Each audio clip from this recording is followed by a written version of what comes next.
ভাইরে ভাই, হ্যামস্টার তো অলরেডি আমাদের ফকির বানাই দিয়ে দিচ্ছে। থাম্বনেইলে দেখছেন আমি অলরেডি প্লেট ধরে আছি। হ্যামস্টার থেকে যারা $2-4 পেয়েছেন অবশ্যই তাদের জন্য এই ভিডিওটি। ভিডিওটি ভালো করে দেখুন, একটু হলেও আপনার উপকারে আসবে, কথাগুলো আমার ফানি হলেও।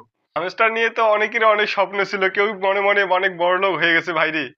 কিন্তু হ্যামস্টার অবশেষে করলো আমাদের ফকির, মাত্র $2-4 দিল আমাদের 26 তারিখ। হ্যামস্টার তো ফকির করলো যাই হোক, $2-4 ভিক্ষা আমাদের দিয়েছে। এই ভিক্ষার টাকাটা ভাই আমরা নিলাম বাইন্যান্সে। দেখুন যে আপনারা যারা এখনো চেক করেননি অবশ্যই চেক করে দেখুন যে ভাই সেকেন্ডে সেকেন্ডে আপনার ডলার কমে যাচ্ছে। এরা তো আরো আমাদের ফকির বানায় দিল রে ভাই। ভাই বাইন্যান্সে আপনার ডলার গুলো সেকেন্ডে সেকেন্ডে কমে যাচ্ছে কেন? এরও একটা কারণ আছে। বর্তমান সময়ে এত পরিমাণ ডলার লেনদেন করা হচ্ছে যে ডলারের রেট সেকেন্ডে সেকেন্ডে কমে যাচ্ছে। এই কারণে আপনার ডলারটাও কমে যাচ্ছে।